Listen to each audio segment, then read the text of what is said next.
What better way to end our 5 days of meditation than to teach you a meditation to run through the mindfulness of breathing, spending, 3 phases really. The setup, me going through it, the stages, and then doing a 10-minute version with you so that you've got that as a long-term life skill. So we looked at various hindrances, ways in, the benefits of presence and mindfulness. First and foremost, if you have any back, hip, knee or ankle problems, probably the kneeling position isn't going to be the best for you. My recommendation there is to sit on a chair or a sofa, but just shuffle ever so slightly forwards to the edge so that basically your bum's on it, your legs aren't, and your back is not supported. Because when the back is supported, it's very easy for it to round. It's very easy for you to slouch, for the head to nod, and then you find yourself sleeping. Also, if you're very new to meditation, I would avoid lying meditation for the simple reason it's the easiest place to fall asleep. So, what I would recommend is you can get meditation cushions. These are very good. You could roll up a towel, blanket, or some pillows or cushions. So the idea is, and these are, I think this is one large and one medium, so that is perfect for me. You are going to sit on the front edge, relax the legs, relax the hips. I do a very low level, gentle kind of setting into the posture. I'll move the hips, I'll move the shoulders, I'll move the head. Ideally, to get rid of any of that stress and tension, we tend to hold a lot of it in the neck and shoulders and also the face. So raise and lower the eyebrows. A few simple points here. Just interlace the fingers. You can lock, you can thumb touch, it really doesn't matter. I just place one on top of the other, bring them in, let them sink into the lap, shoulders slightly back. Imagine someone ever so softly pulling the hair at the crown so that you gently tilt the head down so that you would be looking several feet in front of you. So the idea of the mindfulness of breathing is there's an inhalation and an exhalation. And at the very end of the exhalation, there's an internal count from 1 to 10. And I think the best way of explaining this is that tiny element of noise is just enough to keep you in the practice rather than running off with distractions and chasing thoughts, but not so much that you've got a circus going on in your head, so you're actually never present, you're distracted by default.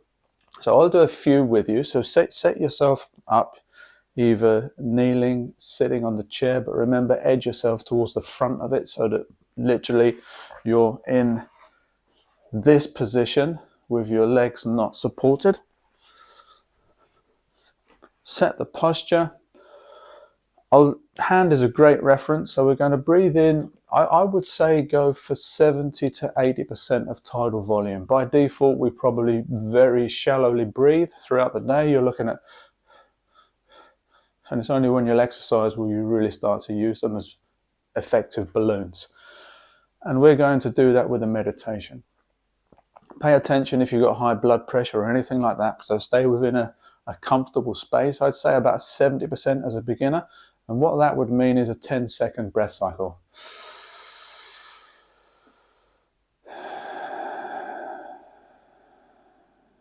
So using this hand as a marker, in, out. I'll count externally, 1, in, out,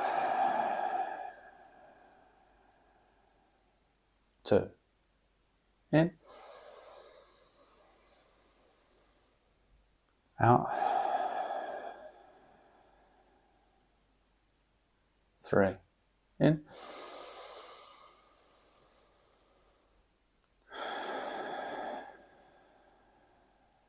4,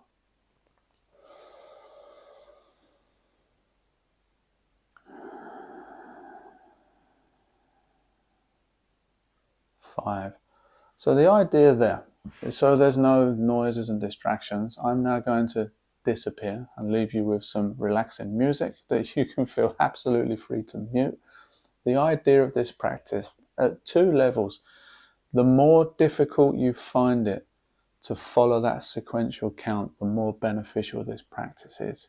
And to be honest, sorry for being the bearer of bad news, most people struggle to reach 10 for quite some time. They find that they've disappeared and they're back and they don't even know what number they were on. Bring it back to the count. If you're completely lost, bring it back. Start from 0. Your next count is 1.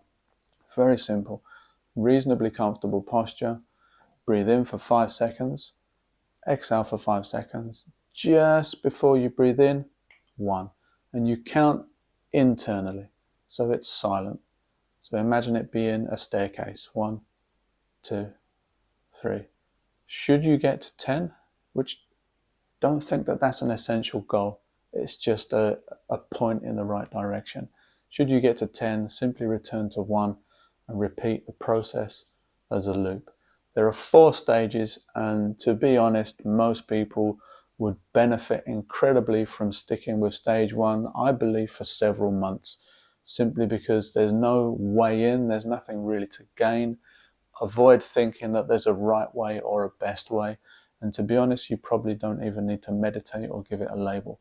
For you to be able to sit there in acceptance with what you think and how you feel, and instead of chasing it or getting angry at it or needing to fix it, for you to be okay as the observer of what's happening and be able to let it be, let it pass, realize the nature of clinging and letting go. And I think that is probably how you'll make the most progress. To simply sit there, take 5 minutes randomly, be okay doing nothing, and be present. See you soon.